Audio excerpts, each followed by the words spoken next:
보니까 사라가 죽습니다. 사라가 127세에 죽죠. 인생엔 이렇게 마지막이 있는 것 같아요. 어떻게 생각하면 오늘 사라의 죽음 이후에 사라를 묻는 장례를 치르는 말씀 같은데, 이 말씀엔 좀 특별한 특징들이 드러납니다. 그래서 오늘 여러분들하고 같이 그 말씀 좀 같이 보려고 합니다. 127세에 죽었다라고 성경이 증언을 하는데, 성경에 나오는 많은 여성들 중에 그가 몇 년을 살았다라고 증언되는 사람은 사라밖에 없습니다. 그러니까 믿음의 어머니, 열국의 어머니로서의 그 역할을 인정해 주는 거죠. 이삭이 40에 장가를 들기 때문에 그걸 보면 사라는 아직 자기 며느리 리브가를 보지 못했던 것 같아요. 22장에 우리 지난 주에 봤지만, 이제 사라는 뭘 겪었어요? 그렇게 어렵게 하나님께서 기적을 통해서 자기에게 주셨던 그 아들과 함께 십수년을 기쁨으로 감사함으로 지냈는데, 어느 날 아브라함에게 하나님이 나타나셔서 그 아들을 번제물로 드리라는 그 사건, 그 이해할 수 없는 사건도 사라는 넘어간 거죠. 어머니로서 어려운 일, 바꿔 말하면 참 사라의 인생이 파란만장했습니다. 남편 아브라함이 75세 하나님의 부르심을 받은 이후에 그가 자기 65세부터 시작해가지고 오늘날까지 살아온 그의 인생이 이제 이렇게 마감이 되는 거죠. 물론 그 사이에 하나님은 그들이 지금 살고 있는 이 가나안 땅을 그들에게 주시겠다고 약속하셨지만, 사라는 하나님의 약속대로 큰 민족을 이루는 것을 보지 못하고, 그가 하나님께서 약속받은 대로 땅 한 자락을, 그 약속받은 땅 한 자락도 받지 못한 상태로 사라는 죽습니다.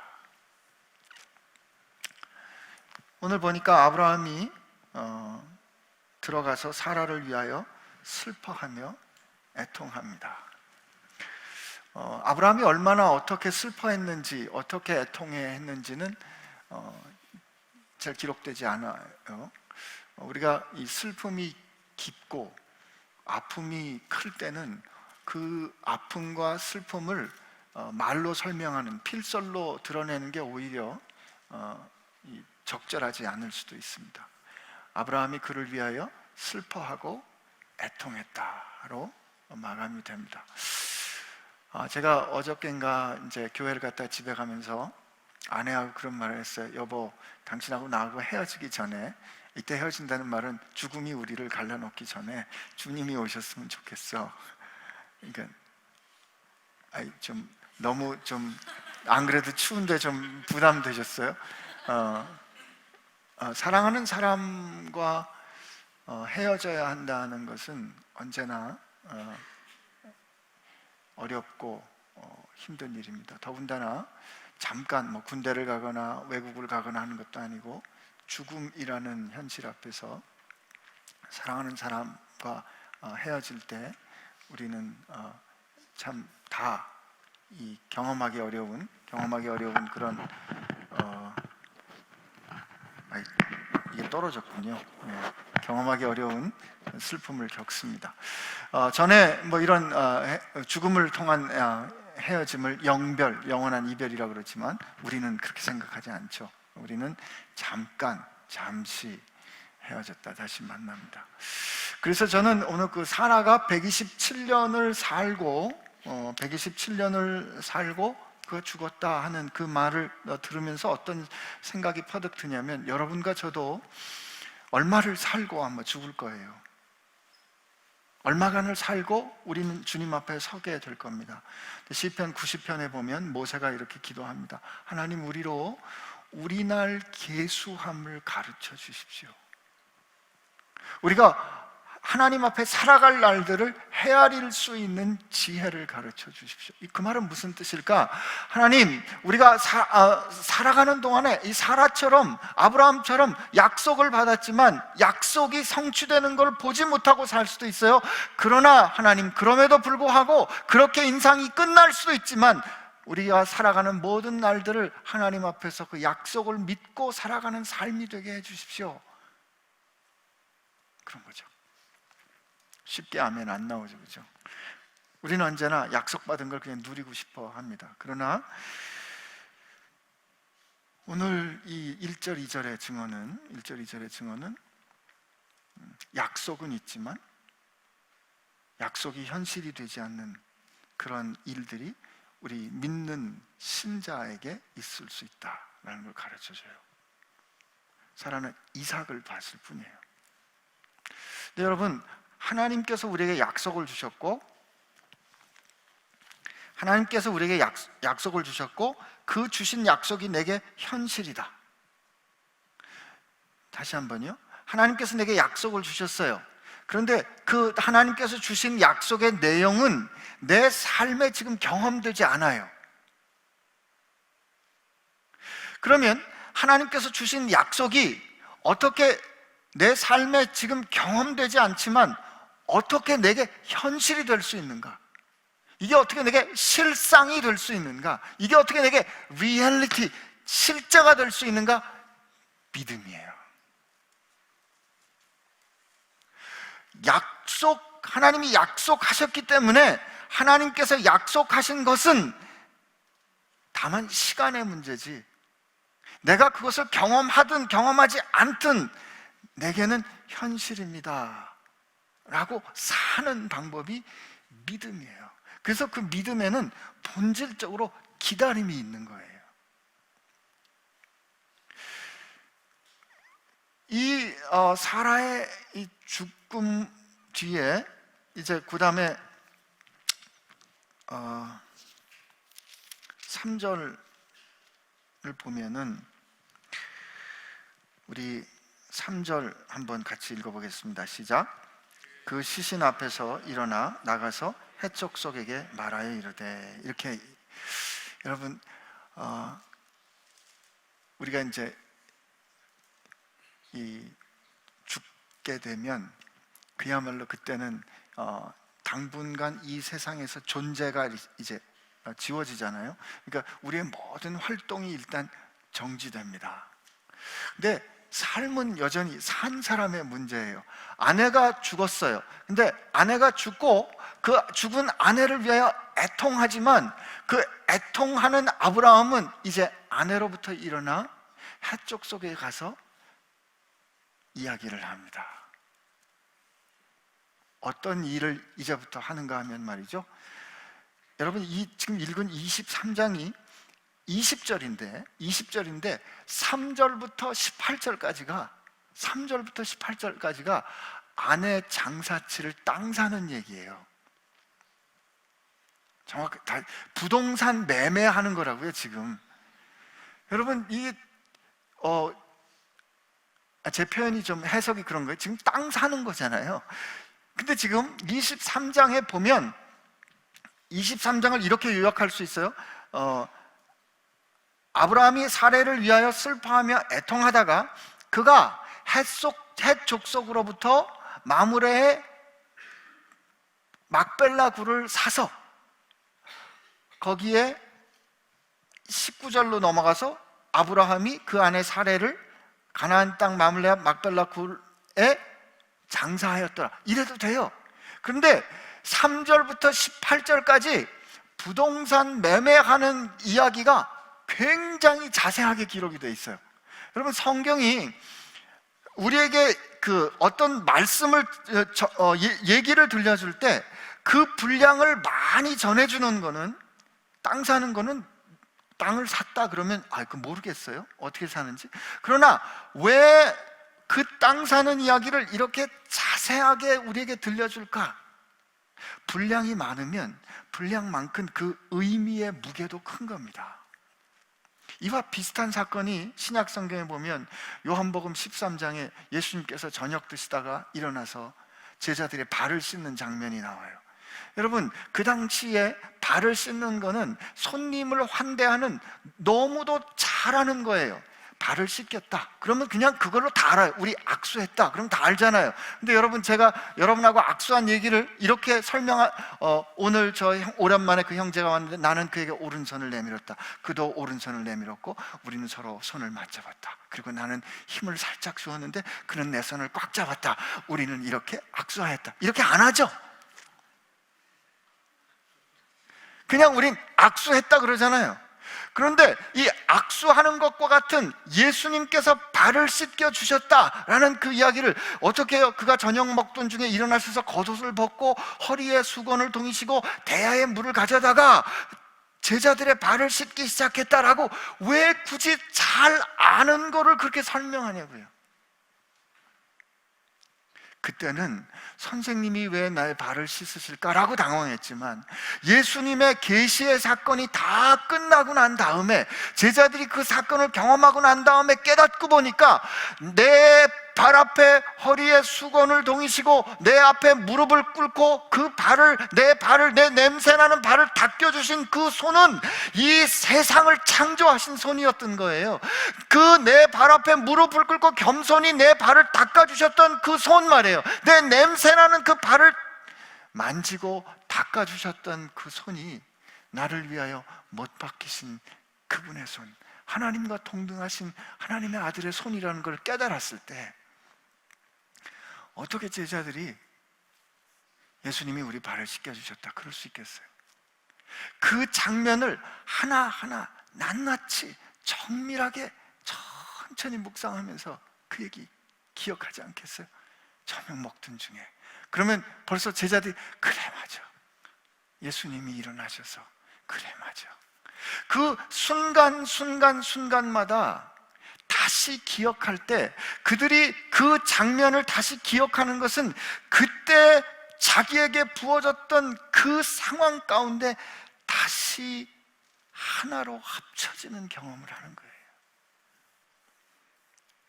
그래서 그 에이브라함 허설이라는 그 유대인 철학자는 성경이 하는 행위를 한마디로 요약한다면 remember 하는 거다 이렇게 얘기합니다. remember, 기억하는 거다. 근데 그분은 그 remember를 어떻게 파자하냐면 remember라고 해요. 다시 member, 지체가 된다는 거예요. 기억하는 것은 다시 내가 그와 함께 연합하는 거죠. 그러므로 기억의 반대는 forget, 잊는 게 아니라 dismember다 그렇게 얘기를 합니다. 분리되는 거라는 거죠. 오늘 하나님께서 이 막벨라 굴을 사는 이 장면을 이렇게 자세히 가르쳐 주시는 이유 뭘까? 우리 한번 생각해 보는 거예요. 아브라함이 이렇게 얘기를 합니다. 4절을 한번 읽어봅시다. 시작. 나는 당신들 중에 나그네요 거류하는 자이니 당신들 중에서 내게 매장할 소유지를 주어 내가 나의 죽은 자를 내 앞에서 내어다가 장사하게 하시오.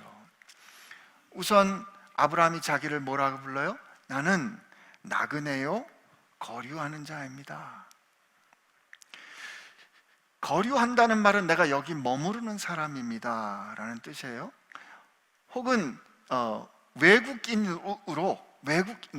바깥에 있는 사람으로 내가 이 땅에 거하는 사람입니다.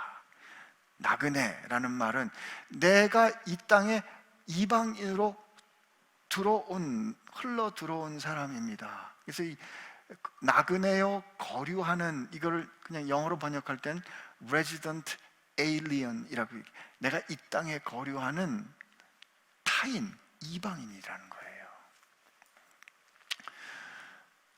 아브라함이 자기를 이렇게 부르는데, 내가 이 땅에 거류하는 나그네로서 내 사랑하는 아내가 죽었습니다. 근데 이 사랑하는 아내를 이제 묻어야 할 것 같습니다. 매장해야 할 것 같습니다. 그런 거죠. 저는 이제 외국에 나가서 선교사로 우즈벡에 4년, 미국에서는 신학생으로 한 4년 이렇게 살았는데, 거기 사는 사람들을 같이 만났던 경험, 그리고 그 가운데 있었던 어떤 이 장례를 치렀던 경험이 이걸 보면서 기억이 많이 났어요. 여러분, 이민 가신 분들이 내가 진짜 이방인, 그러니까 내가 진짜 이민을 왔구나라고 경험하게 될 때가 언제냐면, 사랑하는 사람을 미국 땅에 혹은 낯선 땅에 묻어야 할 때예요. 요즘 우리 장례 문화가 바뀌어가지고 지금 화장이 훨씬 많아졌습니다만, 낯선 땅에, 미국 땅에, 제가 미국에 살 때 우리 사랑하는 성도들, 세상 먼저 주님 앞에 먼저 간 성도들을 거기서 이렇게 장례를 치를 때, 낯선 그 땅에 그들이 묻힐 때 비로소 이들이 나그네 되었구나가 확인되는 거죠. 저 우즈벡에 있을 때 자수라는 청년을 한국에 데려다가 수술을 한 적이 있어요. 그 뼈에 암이 있는 청년을 수술 잘 했는데 그만 병세가 악화돼가지고 우즈벡으로 돌아가서 얼마 안 있어서 죽게 됐거든요. 근데 그때 그 청년, 우즈벡 사람들은 사람이 죽으면 그날 바로 묻습니다. 그건 중동 지방이 되게 비슷한데, 근데 마을에서 이 아이를 그 마을 공동묘지에 묻지 못하게 하는 거예요. 왜 그런가 하면, 이 아이가 예수 믿는 사람이 됐기 때문에, 그리스도인이 됐기 때문에, 마세히가 됐기 때문에 이 아이를 우리 매장지, 우리 묘지에 묻을 수 없다는 거예요. 여러분, 이 누군가 이 죽음을 경험하고 죽는 것을 매장한다는 것은 이런 굉장한 의미를, 문화적인 의미를 갖거든요. 지금 오늘 내가 당신들 땅에 나그네와 거류민으로 사는데, 사랑하는 아내가 죽었는데 오늘 사랑하는 아내를 내가 이 땅에 묻어야 되겠다라고 아브라함이 결정하는 거는, 여러분, 그런 면에서 지금 아브라함, 이게 여기 보면 아브라함이 직접 드러내놓고 말하지는 않지만 그가 이 땅을 바라보는 그의 시선, 그가 이 땅을 이해하는 그 생각이 뭔지를 우리 알 수 있다고요. 근데 우선 아무튼 아브라함은 자기를 그렇게 낮춥니다. 나는 나그네요, 이 외국 사람과 같습니다. 그랬더니 해적 속이 뭐라고 부르냐면, 해적 속이 아브라함에게 대답하여 이르되 내 주여 들으소서. 아브라함을 향해서 부르는 거예요. 아도나이, 내 주여, 내 주여라는 이 아도나이라는 말은, 이 히브리 사람들이 여호와라는 단어가 나올 때마다 아도나이를 읽습니다. My Lord, 예. 왕, 굉장히 존귀한 분을 부를 때 이렇게 불러요. 당신은 우리 가운데 있는 하나님이 세우신 지도자입니다. 네시 엘로힘이라는 말이 The Prince of God이에요. 하나님의 왕자라는 거예요. 여러분, 아브라함은 우리는 당신 땅에 있는 이방인 나그네입니다 라고 자기를 낮췄는데, 그 땅에 사는 사람들이 내 주여, 당신은 우리 가운데 있는 하나님이 세우신 지도자입니다, 하나님의 왕자입니다, 하나님, 당신은 Mighty Leader입니다 라고 그를 높여주잖아요. 여러분, 교회가 이래야 되지 않겠어요? 교회는 세상에서 우리가 우리 모습을 스스로 드러내지 않고 소금처럼 우리를 감추는데, 녹아져 우리를 감추는데, 초가 자기를 태우면서 빛을 드러내고 그 초 자체는 사라지는 곳으로 교회가 자기 모습을 감추는데, 우리가 은밀한 곳에 있어서 우리 모습을 겸손한 자로 낮추는데, 세상이 당신은 이라고, 당신은 하나님의 사람입니다 라고 세상이 교회된 우리를 세우는 능력, 이게 여러분과 제가 금년 한 해를 살면서 경험해야 될 일일 줄로 믿습니다.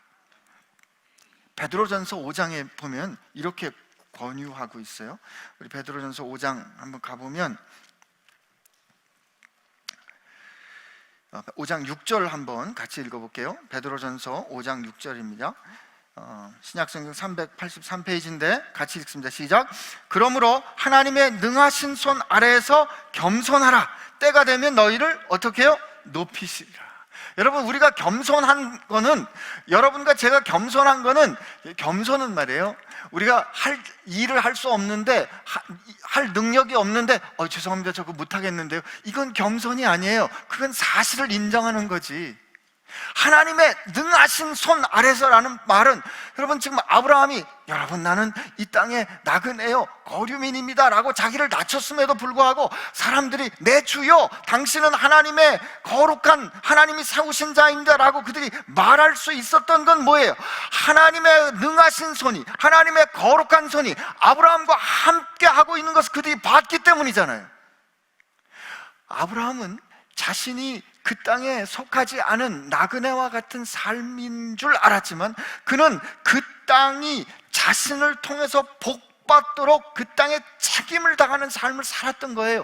여러분과 저도 마찬가지예요. 우리가 이 세상이 영원할 거가 아니라는 거 알아요. 하나님 나라 새하늘 새 땅이 우리 가운데 올 기업인 걸 알아요. 그러나 하나님이 우리를 이 땅에 보내주셨기 때문에 하나님 내가 여기 있는 이상, 하나님 요셉이 어디에 있든지 요셉 때문에 하나님이 요셉이 있는 곳을 형통케 하신 것처럼 하나님께서 내가 비록 작을지라도, 내가 미랄과 같을지라도, 내가 보이지 않을지라도 하나님께서 나를 여기를 빛으로 소금으로 보내셨기 때문에 하나님 이 땅이 나로 인하여 하나님의 복됨을, 하나님의 토부를 경험할 수 있게 해주세요 라고 살 때 우리가 하나님의 능하신 손 아래 있는 게 되는 거죠. 하나님의 능하신 손 아래 있다는 말은 하나님은 여러분과 제가 하나님의 능력 있는 손을 드러내는 통로 되기를 원하시는 거예요. 그런데 우리 앞에 살았던 사도 바울, 우리 앞에 살았던 베드로, 우리 앞에 살았던 많은 믿음의 사람들이 그 하나님의 능력의 손에 힘입어서 그들이 그 놀라운 일을 했을 때 그들이 뭐라고 고백해요? 아닙니다, 우리는 무익한 종일 뿐입니다 라고 자기를 낮출 때 하나님이 그를 높이시는 거예요.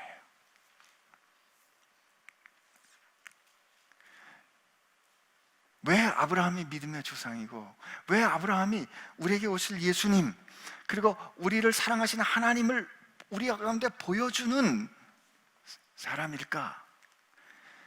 여러분 빌립보서 2장에 뭐라고 돼 있어요? 그리스도 안에 무슨 권면이나 사랑의 무슨 교제나 권면이나 우리가 그렇게 서로 일하는 것이 있을 때 어떻게 하라고? 한 마음과 같은 뜻을 뿜어 그렇게 하라 그러잖아요. 제가 목사가 돼서 성경 말씀을 줄줄 암송해야 되는데, 근데 너희는 자기보다 다른 형제를 더 귀하게 여기라, 낮게 여기라 그래요. 이 낮게 여기라가 발음이 비슷해가지고 말이요, 우리는 낮게라면 귀하게, 나보다 더 귀하게 여겨야 되는데 나보다 더 낮춰 여기는, 자기보다 다른 사람을 낮게 여기라. 그리고 너희 중에 이 마음을 품으라, 곧 그리스도 예수의 마음이니 그는 근본 하나님과 본체시나 하나님과 동등된 것을 당연한 것으로 여기지 아니하시고 자기를 낮춰 종의 형태를 가져 사람 가운데 나타나셔 어떻게 해요? 복종하셨으니 죽기까지 복종하십니다. 주님께서 그렇게 자기를 낮추실 때 그러므로 하나님이 그를 지극히 높여. 아브라함이 이들 가운데 살면서 나는 나그네요 거류민입니다,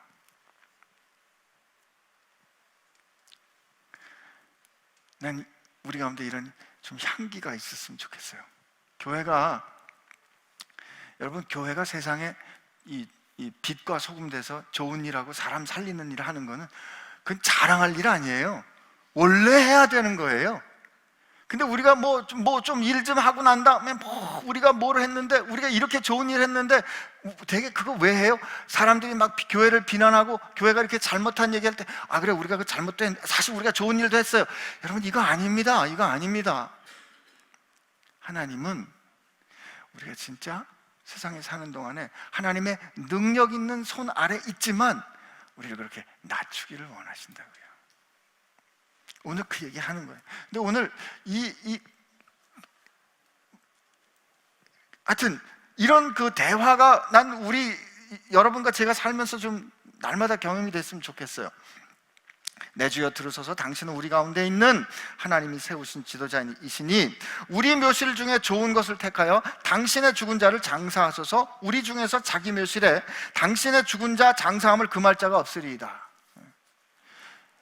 우리 묘 중에 좋은 거를 드릴 테니까 당신의 죽은 자를 장사하라 그럽니다. 일단 뭐가 허락됐어요?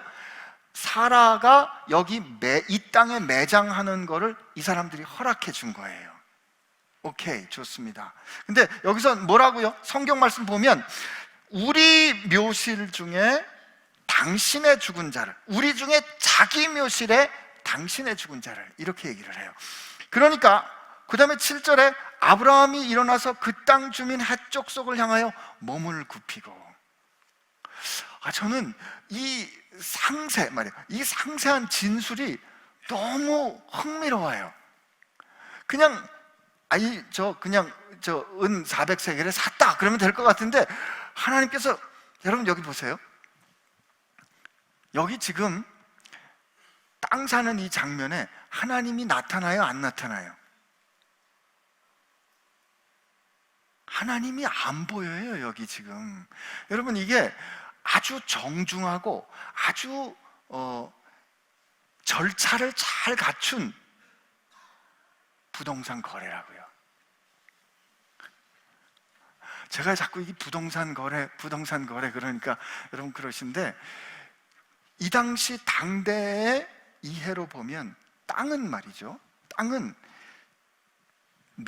자기 종족, 자기 친족이 아닌 사람에게는 매매할 수 있는 일이 아니에요. 근데 지금 아브라함이 하나님께로부터 약속은 받았지만 자기가 살아가는 현실 가운데 자기가 이 땅에 이방인인 것을 먼저 인정을 했어요, 현실을. 여러분, 우리 상황을 다룰 때 자기한테 불리한 건 되게 얘기 안 하잖아요, 정직하게. 근데 아브라함이 먼저 얘기한다고요. 그렇습니다. 당신들이 여기 누대로 살아온 당신들 땅인데 나는 이 땅의 이방인입니다. 그런데 나 땅을 사고 싶습니다. 이거 굉장히 어려운 딜이 지금 일어나고 있는 거라고요. 그러니 이게 몸을 굽히는 이런 일은 굉장히 겸손하지만 굉장히 조심스럽고 그들을 존중하는 아주 정중한 태도예요. 제가 선교사로 산 게 우즈벡밖에 없어가지고 이런 얘기하면 우즈벡 얘기를 자주 하게 되니까 어떤 형제분이 그러시더라고요. 목사님은 뻑하면 우즈벡이라고. 할 수 없어요. 제가 경험한 게 그거밖에 없으니까. 근데 제가 언젠가 아웃리치를 갔는데 저녁에 이제 저희가 진료를 끝나고 집에 가니까 이제 밤 8시인가 9시가 됐는데 집에 기름밥을 또 차려놨어요. 그럼 또 이제 먹어야 돼요. 왜냐면 저희가 민박을 항상 이제 홈스테이를 하니까. 근데 이제 저희가 이렇게 밥을 먹고 얘기를 하는데 옆집에서 누가 온 거예요. 옆집에서 누가 왔더라고요. 그러더니 서로 옆집에서 누가 오니까 지금 이방인들이 있잖아요. 그러니까 서로 무릎을 이렇게 딱 꿇고 이렇게 딱 마주보고 아살람 알레이쿰 바알레이쿰 아살람, 이게 안녕하세요, 안녕하시죠, 이거예요. 그 다음에 인사를 하는데 한 5분은 하는 것 같아요. 오난기세 약시무, 이게 어머니께 잘 계십니까?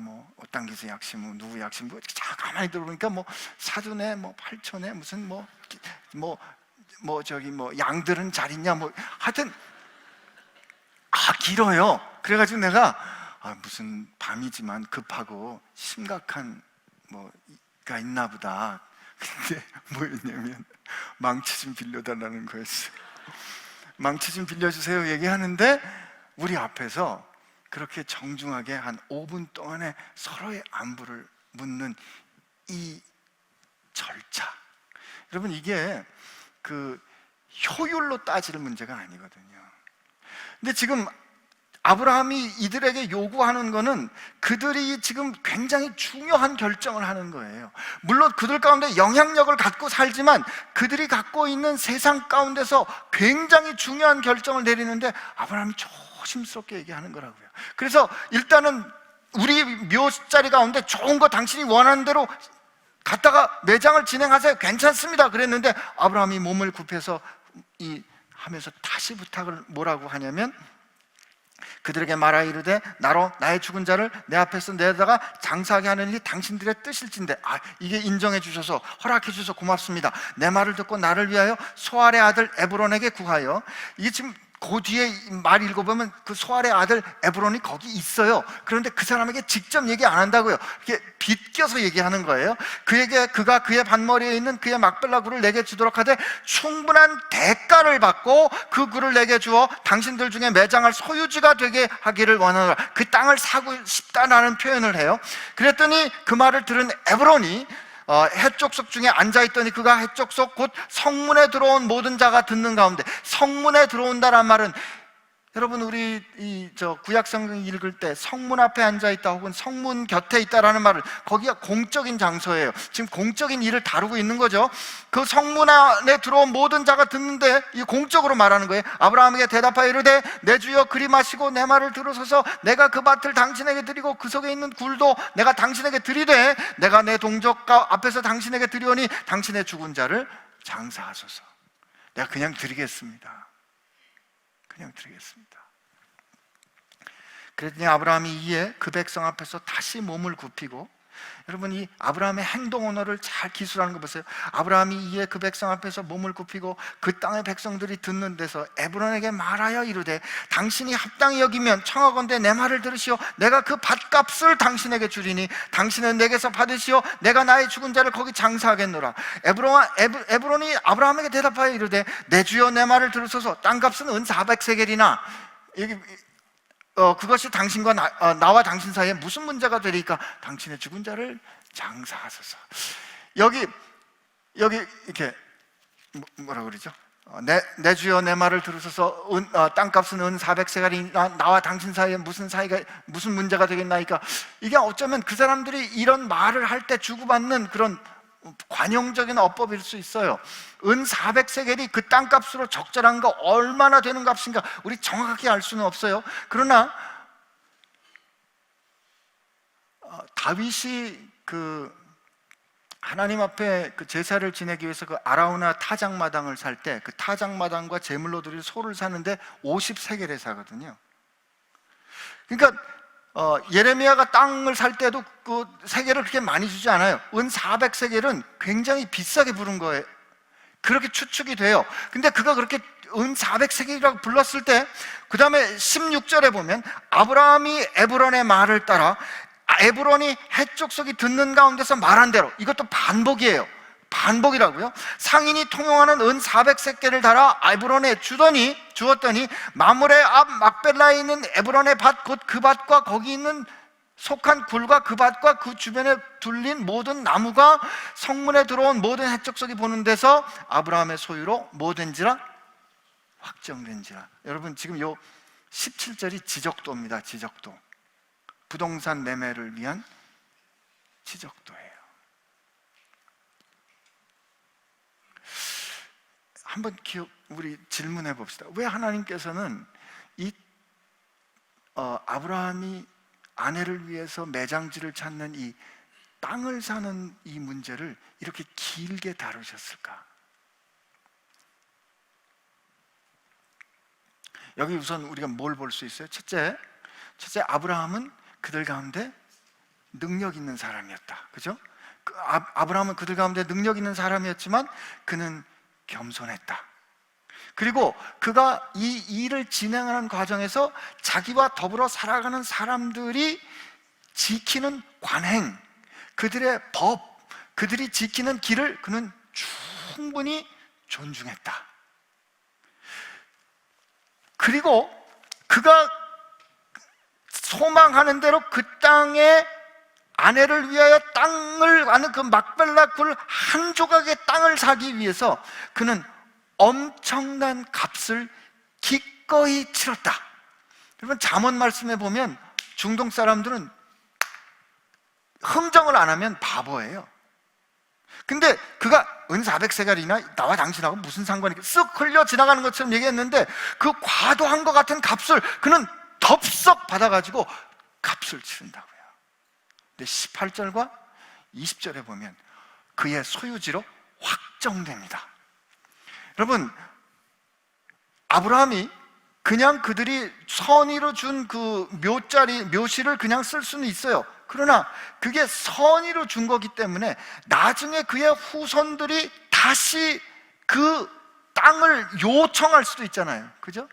오늘 아브라함은 비록 한 자락의 땅이지만 하나님께서 자기에게 주신 그 약속의 땅을 자신과 자기의 자손들, 이스라엘 백성들이 영원토록 확정해 가질 수 있는 그 약속의 땅으로 확정하는 거예요. 확정. 비록 그 형태가 아내의 죽음을 위한 매장지였지만 지금 이 23장은 하나님께서 12장부터 시작해서 15장부터 중간에 땅의 약속을 주신 것처럼 하나님이 너로 하여금 큰 민족을 이루겠다라는 약속은 이삭을 통해서 성취해 가시고 하나님께서 그에게 이 땅을 너에게 주리라고 하신 그 하나님의 약속이 바야흐로 현실로 되는 장면이 이 23장이라 이 말이에요. 그렇기 때문에 아브라함은 지금 요 땅 작은 조각이지만 이 작은 조각을 통하여 하나님께서 주신 그 땅 지경 전체를 바라보고 있는 거죠. 근데 하나님께서 이 말씀 우리에게 가르쳐 주실 때 하나님이 안 보여요. 여기 부동산 거래는 진짜 정중하고 당대의 관행을 따라 그들이 충분히 돈을 치르는 아주 세속적인, 아주 일상적인 거래였어요. 종교적인 언어가 사용되지 않았다고요. 그러나 이 일상적이고 세속적이고 당대의 부동산 거래법에 따라 이루어진 이 일을 통해서 하나님의 거룩하신 경륜의 약속이 성취되고 있잖아요. 그렇다면 이건 오늘 우리에게 뭘 가르쳐줘요? 여러분들과 제가 세상에 나가서 살아가는 동안에 우리가 하나님께서 이 세상을 다스리는 하나님의 나라를 상속할 거라 그랬어요. 하나님의 능하신 손 아래 있을 거라 그랬어요. 우리가 하나님의 능하신 손 아래 있고 하나님께서 우리에게 주신 하나님의 나라를 상속하는데 그 하나님의 나라 상속하는 과정이 매우 일상적이고 매우 세속적이고 하나님이란 단어는 하나도 들어가 있지 않은, 마치 하나님 보이지 않는 것과 같은 과정을 통해서 일어날 수 있다, 아니 일어난다, 일어나야 한다 이거죠. 그러면 그때 우리는 아브라함처럼 하나님의 능하신 손 아래 있을 것이고 아브라함처럼 우리는 겸손히 낮출 것이고, 그러나 그 가운데 하나님께서 우리를 높이시는 그런 경험 하게 될 줄로 믿습니다. 근데 저는 말이에요, 오늘 이 말씀을 이렇게 쭉 보면서 로마서 5장 말씀이 생각이 났어요.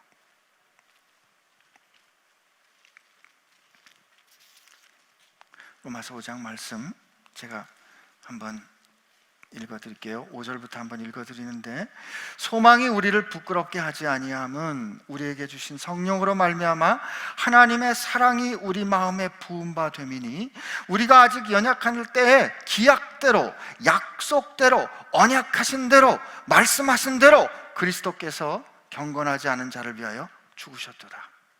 의인을 위하여 죽는 자가 쉽지 않고 선인을 위하여 용감히 죽는 자가 혹 있거니와, 우리가 아직 죄인 되었을 때 그리스도께서 우리를 위하여 죽으심으로 하나님께서 우리에 대한 자기의 사랑을 확증하셨느니라. 왜 그 조각 땅을 은 400세겔이나 되는 엄청난 돈을 주고 아브라함은 샀을까? 그 아주 조각 땅을 말해요. 그것은 하나님께서 그에게 주시기로 한 너무도 보배로운 거였잖아요. 그죠? 근데 저는 이 아브라함이 그 하나님의 약속을 성취하기 위해서 그 기꺼이 큰 값을 치르는 것을 보면서 말이에요, 로마서 5장이 생각난 거예요. 하나님은 우리를 구원하시기로 약속하셨어요. 하나님은 여러분과 저를 구해서 당신의 소유 삼기로 약속하셨는데, 하나님은 그 약속하신 하나님이 약속하신 때, 그가 작정하신 때, 우리를 위하여, 우리가 아직 죄인 되어서 그 사랑이 뭔지도 모르는 그때에 하나님은 우리를 구하시는, 우리를 속량하시는, 우리를 위하여 값을 치르고 우리를 구원해 주시는 그 일을 위하여 그 아들의 생명으로 값을 치르사 우리로 하여금 하나님이 어떤 분이시고 하나님이 어떻게 우리를 사랑하셨는지 확증하셨다. 확증. 여러분, 우리는 값없는 은혜를 받았다고 고백합니다. 맞아요. 여러분, 왜 값이 없는지 아세요?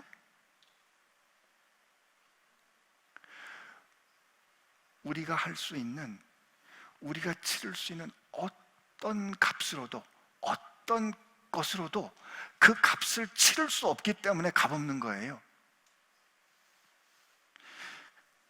여러분이 뭘 하면, 내가 내 인생을 통하여 어떤 대가를 치르면 나를 위하여 생명을 주신 그 예수님께서 치르신 그것을 내가 갚을 수 있겠냐고요?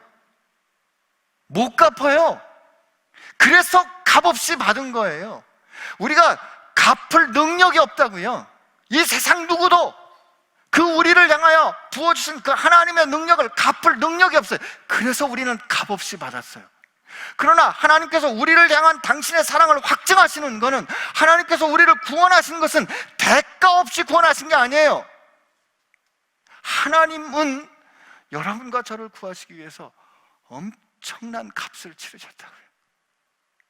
하나님은 여러분과 저를 속량하시기 위해서, 여러분과 저를 하나님의 영원한 소유 삼기 위해서 하나님은 측량할 수 없는, 말할 수 없는, 상상할 수 없는 값을 치르신 거예요.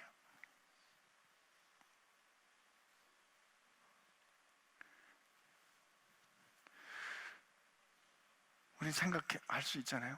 내가 그 사랑 받기에 적절한가?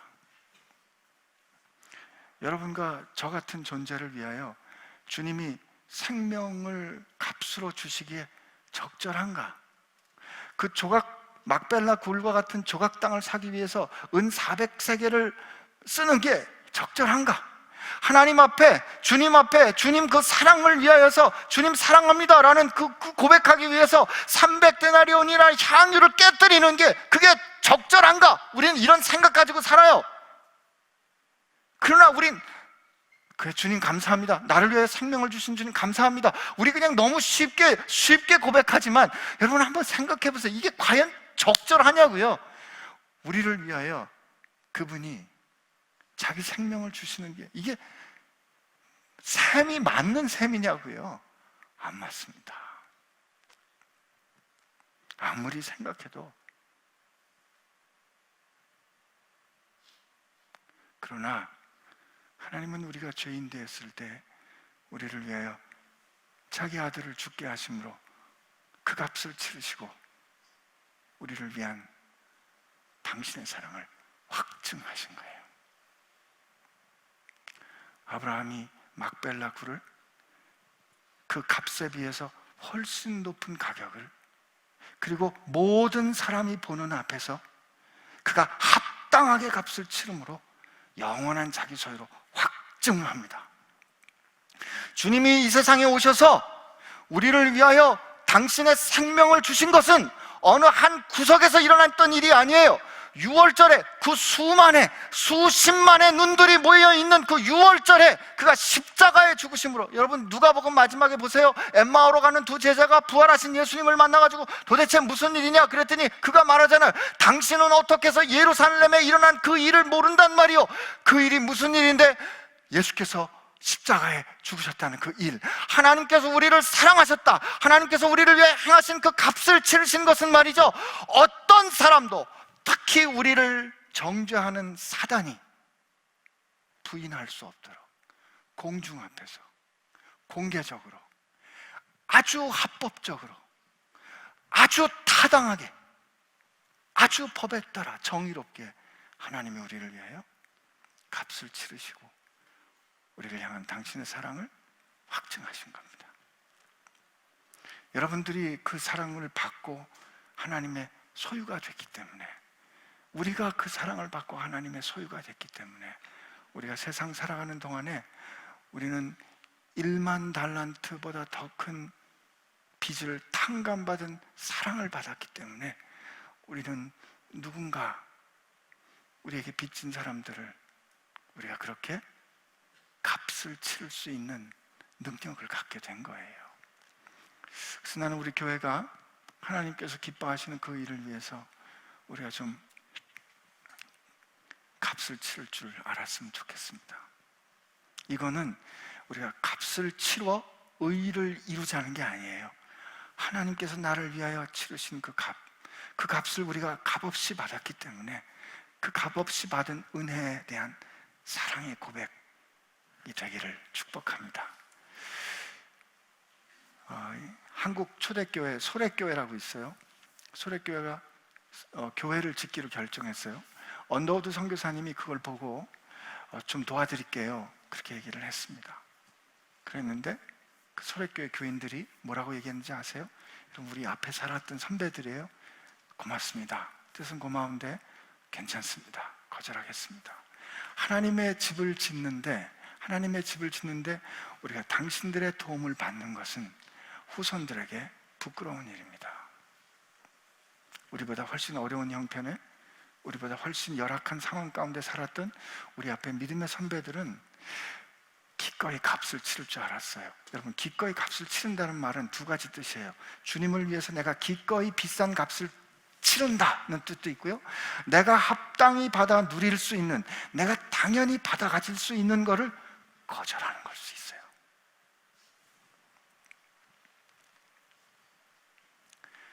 그때 선교사님들이 한국 땅에 소망이 있는 걸 깨닫습니다. 오늘 우리 가운데 그런 고백이 있기를 바랍니다.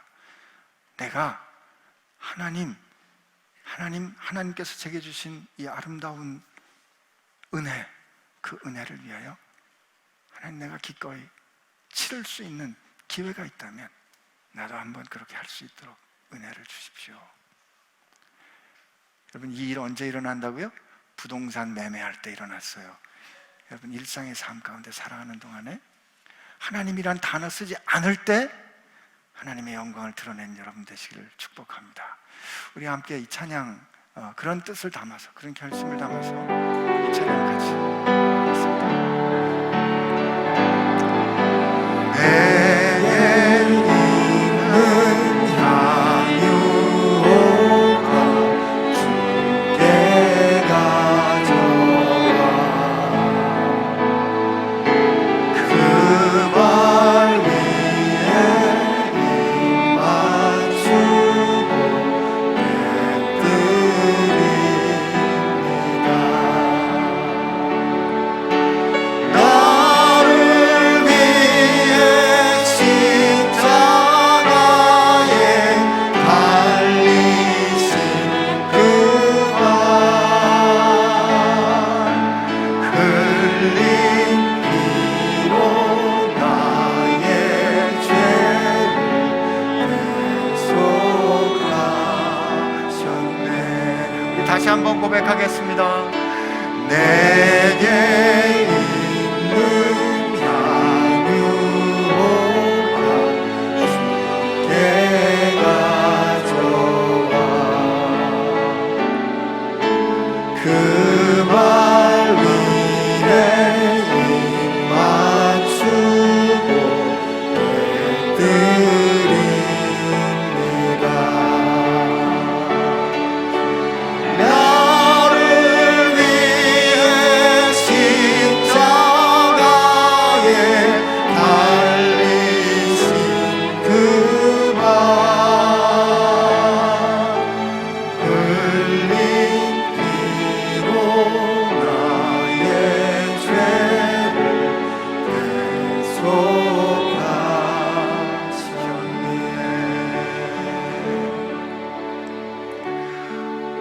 오늘 하나님 앞에 우리 이렇게 기도했으면 합니다. 하나님, 저도 참 아브라함처럼 살아가는 모습을 누리게 하여 주십시오. 일상의 삶에서 매우 세속적이고 이해와 이익을 논해야 되는 그 자리에서 하나님께서 나를 하나님의 나라를 상속하게 한 하나님의 자녀 삼으신 것이 드러나는 그런 지혜, 그런 용기, 그런 결단, 그리고 그런 품위와 고상함을 우리 가운데 허락하여 주옵소서. 그러나 하나님, 일상으로 살아가는 동안에는 그게 참 손해보는 것 같아서, 그게 내가 희생하는 것 같아서, 그게 대가를 치르는 것 같아서 참 쉽게 결정 안 됩니다. 그럴 때마다 나를 위하여 십자가에 오르신 그 발, 나를 위하여 생명을 내어주시는 주님 그 손, 그 주님 그 사랑, 나를 위하여 확증하신 그 하나님의 마음을 다시 기억하여 그 사랑으로 그 상황을 통치하는 능력이 있게 하여 주옵소서. 이렇게 우리 하나님 앞에 한번 같이 소원하며 기도합시다. 같이 기도합니다. 하나님 아버지, 감사합니다. 오늘 우리에게 은혜를 주시고 은총을 주시니 감사합니다. 아브라함의 이 모습에서 그의 찬찬히 정중하고 사랑하는 아내를 존중하게 하나님의 약속을 이루어가는 그 아브라함의 삶의 그 모습에서 하나님, 우리는 생각지 못했던 아름다움을 발견합니다. 하오니 주여, 하나님의 자녀된 우리들, 아브라함과 더불어 하나님의 백성된 우리도 아브라함처럼 하나님의 큰 사랑받은 사람들처럼 세상에 살 때 하나님의 나라를 위하여 기꺼이 치러야 하는 값, 하나님의 영광을 위하여 우리가 치러야 하는 수고, 하나님 기쁨으로 감당하는, 주저함 없이 감당하는 저희들 되게 하여 주옵소서. 예, 주님 감사합니다. 주님 감사합니다. 이제 우리의 눈을 열어 이 아브라함의 이야기를 들려주시는 하나님, 아브라함의 이 결정을 참 얼마나 기뻐하셨기에, 아브라함이 했던 그 모든 일이 얼마나 사랑스럽고 자랑스럽기에 우리에게 이 이야기를 이렇게 자세히 들려주시는 그 하나님 마음을 우리로 헤아려 알게 해 주셔서, 하나님, 우리가 살아낸 아주 일상의 작은 일이지만 하나님이 너무 사랑스럽고 너무 기뻐서 오늘 이 이야기처럼 하나님께서 두고두고 증언해 주시는 영광을 하나님, 우리 모두에게 허락하여 주시기를 소원합니다. 하여 구하오니 우리가 하나님의 능하신 손 아래 있음을, 전능자의 그늘 아래 있음을 기억하면 사는 저희들 되게 하여 주옵소서.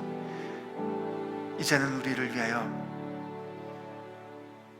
생명을 주어 우리가 하나님의 소유된 것을 확증해 주신 예수님의 은혜와 오늘 이 아브라함의 부동산 매매를 기뻐하셨던 하나님 아버지의 사랑하심과 아브라함처럼 우리도 살 수 있음을 증언해 주시고 가르쳐 주시고 이끌어 주시는 성령님의 역사하심이 이제 나를 위하여 하나님께서 치르신 그 큰 값을 기억하여 우리도 하나님을 위하여 기꺼이 순종함으로 사랑을 고백하는, 그것이 살아가는 동안에 값을 치르는 것으로 경험된다 할지라도 기쁨으로 감당하기를 원하는 사랑하는 지체들 가운데 함께 하시기를 주의 이름으로 축원하옵나이다.